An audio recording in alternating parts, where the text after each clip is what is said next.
खुरम भाई, मुझे आज भी याद है और ये बात मैं हर जगह कोट करता हूँ आपका नाम लेके, कि मैं, आप और हमारा एक मुश्तरका दोस्त, हम सदर पे कोयटा होटल पे बैठे हुए थे।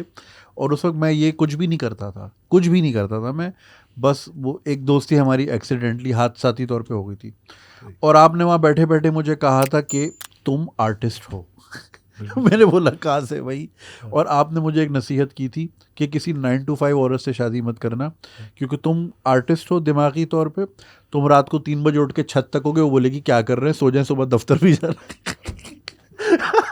तो आपने ये चीज़ मेरे अंदर कहाँ से देखी? क्योंकि उस चीज़ से मेरी हिम्मत ज़रूर बढ़ी थी, क्योंकि कुछ चीज़ें होती है आप खुद नहीं देख रहे होते अपने बारे में, एक आउटसाइडर आपको बताते। एक आपने मुझे ये चीज़ बताई थी।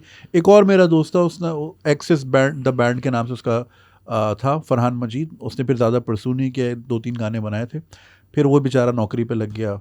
तो उसने भी मुझे बहादुराबाद वाले चाय के होटल पे 1 घंटे की टॉक दी थी, जैसे अल पचीनो देता ना मैच से पहले, या शाहरुख खान, 70 मिनट। हाँ। ये वाली कॉन्वर्जेशन ज़िंदगी में बहुत ज़रूरी है। हाँ, तो आपकी उस बात ने मुझे इंट्रोस्पेक्ट करने पे मजबूर किया कि यार शायद मुझ में कुछ है जो शायद मुझे नहीं दिख रहा है, एक आउटसाइडर को दिख रहा है। तो आपको ऐसा क्या दिखा था मुझ में? आपकी इस बात का जवाब देने के लिए ना मुझे बहुत पीछे जाना पड़ेगा। मैंने पहले भी एक बात कही थी कि जो टैलेंट होता है ना वो बाय बर्थ होता है। वो किसी को देखकर या किसी मिरर के आगे खड़े होकर जो है ना वो एक्ट या गाना या कोई XYZ चीज़ नहीं कर सकता। और उसके लिए किसी डिप्लोमे की ज़रूरत नहीं है कि आप डिप्लोमा लेंगे। हम्म। वो कोई कहते हैं ना मैंने डायरेक्शन पढ़ी है, कैसे पढ़ी है भाई? प्रैक्टिकल करोगे तो तुम्हें पता चलेगा ना सपोर्टिंग प्रॉप्स क्या है, किस डिग्री किस एंगल से क्या चीज़ें करोगे, कलर थीम क्या है, कॉन्सेप्ट क्या है।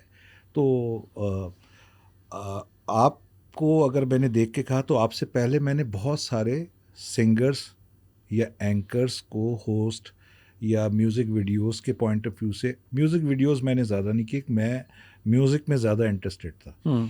और उसमें भी तो हम सेलेक्ट करते थे ना, यार ये सिंगर है। मेरे पास बहुत सारे बैंड्स ऐसे भी आते थे जिनकी आवाज़ें नहीं निकलती थी, सिर्फ गिटार की आवाज़ आ रही होती थी। तो मैंने कहा भाई को गाना कहाँ है? तो उस पर नाराज़ हो जाते थे लोग। तो मैंने कहा, गाना बताओ। तो आपको जब मैंने देखा था तो सबसे पहला जो स्ट्रक्चर था ना, अगर आप किसी भी अपने फ़ैन से पूछेंगे ना तो वो आपके इमेज को पहले लाइक करता है। उसके बाद आपके इमेज के अंदर जो सुच्चापन होता है ना, एक होता है सुच्चापन, एक होता है टुच्चापन। ठीक है? तो हम उसको किस तरीके से डिस्क्राइब करते हैं? देखिए, आप अगर अपने ऊपर बहुत सारे गिलाफ चढ़ा ले तो उससे आप जेम्स कैमरॉन नहीं लगने लगेंगे। हम्म। जो हमारे यहाँ बहुत सारे डायरेक्टर्स शॉर्ट टी शर्ट्स पे समझ इसी पे पैदा हुए थे। हकीकत क्या है? हकीकत के करीब तर जो लोग रहते हैं वो ज़िंदा रहते हैं अपने आप में, क्योंकि ज़िंदा तो पहले आप अपने आप में रहेंगे। हम्म। दूसरों में ज़िंदा रहने को तो छोड़ दें। उसने तो आपको ज़िंदा देखना ही नहीं है, उसने आपको ज़िंदा देखना है। हम्म।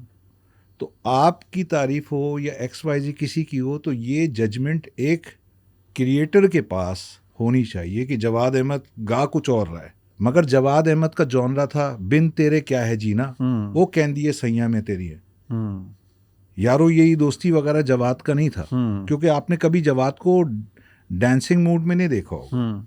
जब तुमने स्टैंड अप ही गाना है, मूवमेंट हल्की ही रखनी है, हम्म। मैंने स्टैंड अप ही गाना है या बैठ के स्टूल पे गाना है, तो मैं फिर वो चीज़ें सुनाऊंगा ना जो उस पे रह जो के सही उस पे लगती हैं। रहकर सजेंगी ना। हम्म। अब मुझे अतौल्ला ईसा खेलवी अभी मैंने जैम किया, वो मुझे पसंद है, आज से नहीं हमेशा से पसंद है। हम्म। मैं अगर जगजीत साहब की चीज़ें अगर गाता हूँ तो मैं जगजीत साहब को मैंने पूरा अपने अंदर वैसे रखा है, तो उनकी कुछ ना कुछ चीज़ें मुझ में, कुछ चीज़ें उनकी मुझे डिलीवर भी करनी है। एवं ही जगजीत साहब मैं रख लूँ और वो ना गा सकूँ। तो आपके अंदर मैंने ये देखा कि यार आप थोड़ा सा जो है ना कॉमिक और डायरेक्टली कंटेंट को उसी वक्त पिक करना, और एक जुस्तजू थी, तलाश थे आप बेसिकली उस वक्त, तलाश में बहुत मारा शदीद मारे थे। फिर रहते हैं। हम्म। तो उसको एक जगह जो है ना फिल्टर होना ज़रूरी था। हाँ, साथ साथ मैंने आपको ये भी कहा था कि आप उमर शरीफ नहीं बन सकते, आप कॉमिक साइट पर, इस वाली साइट पर स्टैंड अप पे नहीं जाइएगा। हम्म। ये भी कहा था मैंने हम्म। कि ये एक इंतहाई मुश्किल सब्जेक्ट है, हम्म।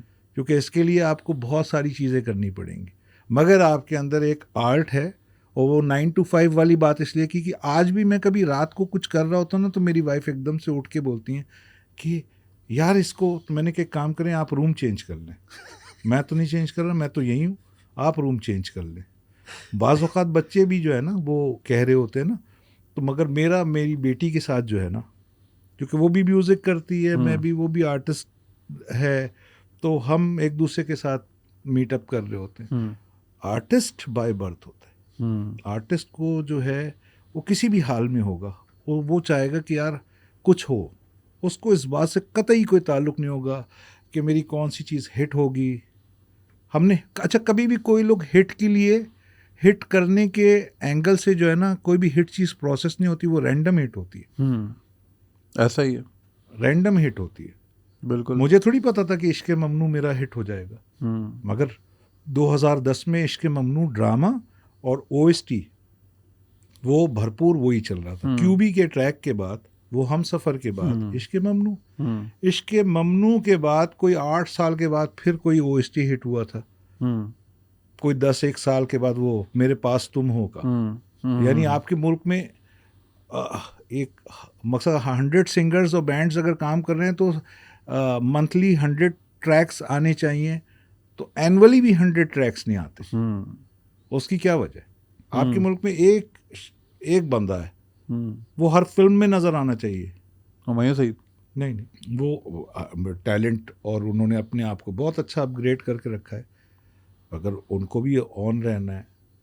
मगर आप कोई नई चीज़, मैं नए सिंगर्स कैसे निकालता था, नए आर्टिस्ट कैसे निकालेंगे आप? कन्वेंस करेंगे ना आप सेल्स पे, ब्रांड्स को कन्वेंस करेंगे ना। स्ट्रिंग्स को कोई स्पॉन्सर ही नहीं कर रहा था, मगर दूर जब चलना शुरू हो गया तो फिर स्ट्रिंग्स को स्पॉन्सर भी किया, फिर स्ट्रिंग्स के शोज़ भी होने शुरू हो गए, फिर स्ट्रिंग्स ने इंटरनेशनल ट्रैवल भी किया, फिर स्ट्रिंग्स का इंटरनेशनल रिकॉर्ड इंटरनेशनल भी रिलीज़ हुआ मैग्ना साउंड वगैरह से।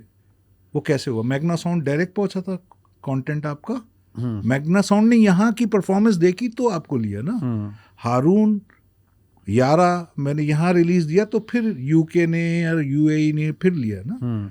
आपकी यहाँ पे ड्रामा या फिल्म हिट होगा तो क्रेडिट गोज टू यहाँ का प्रोड्यूसर होगा ना। नहीं ना, आप मैं तो अब्बू से पूछ के ही निकला था घर से कि मैं हिट हूँ।